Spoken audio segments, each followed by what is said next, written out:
జై శ్రీరామ్. అందరికీ నమస్తే అండి. నేను నా జీవితంలో జరిగినటువంటి ఒక యథార్థ సంఘటన గురించి చెప్పాలని మీ అందరికీ ఈ వీడియో చేస్తా ఉన్నాను. ఏమంటే మా అమ్మకి గత సంవత్సరం గర్భాశయంలో గడ్డ గడ్డలున్నాయనేసి, క్యాన్సర్ గడ్డలనేసి తిరుపతిలో స్విమ్స్ హాస్పిటల్లో చేర్పించినాము. అప్పుడు అక్కడ రేడియేషన్ చేసినారు మా అమ్మకి. అదే కాకుండా కిడ్నీలు కూడా ప్రాబ్లం ఉంది అనేసి కిడ్నీలకు కూడా ఆపరేషన్ చేసి 2 కిడ్నీలకి 2 యూరిన్ బ్యాగ్స్ పెట్టినారు. మా అమ్మకి 80 సంవత్సరాల వయసు. ఆమె పైకి లేవలేని పరిస్థితిలో ఉండేది. అప్పుడు బాత్రూమ్ పోవాలన్నా కానీ మనిషి కూడా తోడు సహాయం పట్టుకొని తీసుకొని వెళ్ళాలి. లేవలేదు, అంత నీరస పడిపోయిందనమాట. అప్పుడు నేనున్నాను అక్కడ మా అమ్మకు తోడుగా.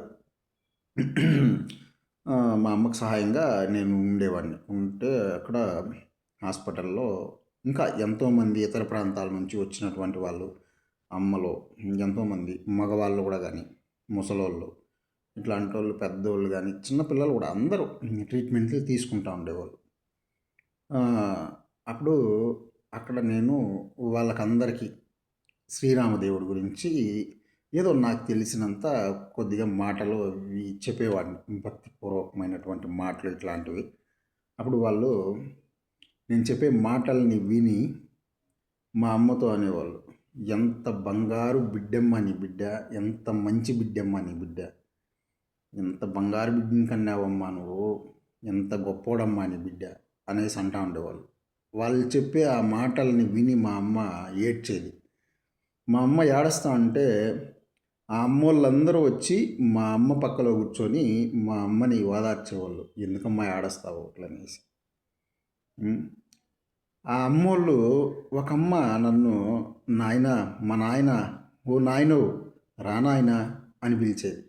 ఇంకొక అమ్మ కొడుక కొడుక ఏం తింటావు కొడుక నువ్వు, నువ్వు ఏం తింటావు కొడుక, ఇంద కొడుక ఈ అరటి పండు తిను కొడుక, ఇందా ఈ ఆపిల్ పండు తింటావా, రా కొడుక తిను, ఇందా కొంచెం తిను కొడుక, నేను ఇస్తే నువ్వు తినవా, తినాల కదా అమ్మ కదా నేను నీకు అనేసి అనేది. ఇంకొక అమ్మ బిడ్డ, నా బిడ్డ నువ్వు నా బిడ్డే, నువ్వు నా బిడ్డే, రాబిడ్డ రాబిడ్డ నాకు సంగటి తీసుకొని వచ్చిస్తావా, ఏం బిడ్డ అనేసి పిలిచేది.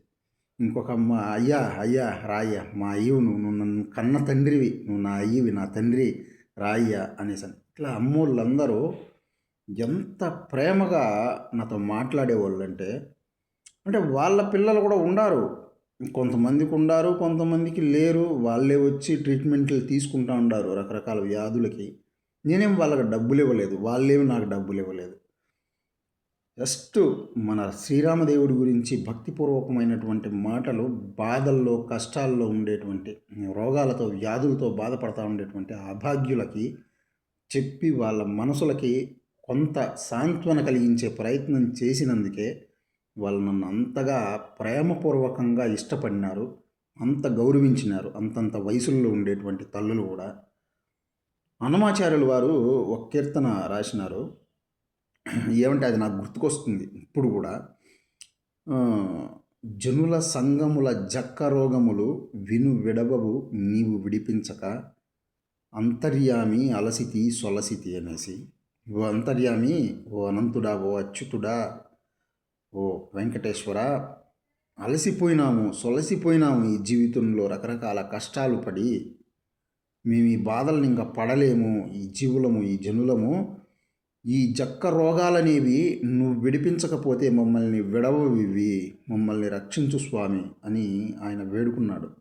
ఆ విధంగా ఆ ఆసుపత్రుల్లో, ఆ 7 కొండలకి కింద ఉండేటువంటి ఆ రుయా ఆసుపత్రి కానీ, ఆ స్విమ్స్ ఆసుపత్రి కానీ, ఇట్లాంటి ఆసుపత్రుల్లో ఆ వ్యాధులతో బాధపడతా ఉండేటువంటి అమ్మల్ని, నాన్నల్ని చూస్తే గుండెకి ఎంత బాధ కలుగుతుందంటే, అందుకే పంపించినాడేమో నాలాంటి వాడిని, రామభక్తుల్ని, ఆ వ్యాధిగ్రస్తులకందరికీ కొంతైనా సాంత్వన కలిగే మాటలు చెప్పాలని నాలాంటి వాడిని పంపించినాడేమో ఆ ఆసుపత్రికి అనేసి నాకు అనిపిస్తుంది అప్పుడప్పుడు.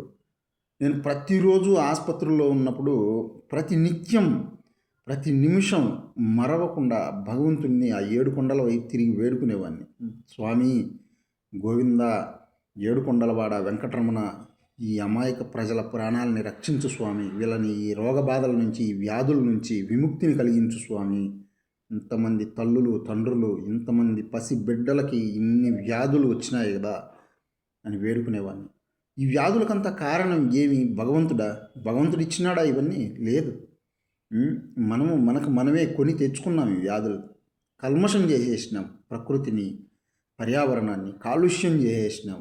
మన విపరీతమైనటువంటి కోరికలు, విలాసాలు, రుచులు, దురలవాట్లు ఇవన్నీ చేసి ఈ ప్రకృతిని, ఈ మట్టిని నాశనం చేసి, కాలుష్యం చేసి, ఈ మట్టి ద్వారా మనకి బలాన్నిచ్చే అన్నం పండుతుంది, అన్నం పుడుతుంది, ఉద్భవించి మనకి బలాన్ని, శక్తిని ఇచ్చి మన జీవితాన్ని రక్షిస్తుంది అన్నం అనేది. అన్నం పరబ్రహ్మ స్వరూపం అంటాం కదా. అట్లాంటి పవిత్రమైనటువంటి ఈ మట్టిని మలినభూయిష్టం చేసేసినటువంటి పాపాత్ములం మనం అందరం. అందుకే ఆ మట్టిలో పండినటువంటి ఆ అన్నాన్ని తిని మనకి ఇన్ని రకాల రోగాలనేవి వస్తూ ఉన్నాయి. ఇంకన్నా ప్రజలందరూ తెలుసుకోండి, మట్టిని రక్షించండి, మట్టిని కాపాడండి, మట్టి పట్ల బాధ్యత కలిగి ఉండండి. ఈ మన్ను అనేది ఎంతో విలువైంది, బంగారం కన్నా విలువైంది ఈ మన్నే. ఆ బంగారమే ఈ మట్టిలో నుంచి పుట్టింది. సకలం ఈ మన్నులో నుంచే కదా ఉద్భవిస్తాయి. అది తెలుసుకోండి. నిజంగా మట్టిని కాపాడండి, కోరికలను తగ్గించుకోండి, కాలుష్యాన్ని ఆపేయండి.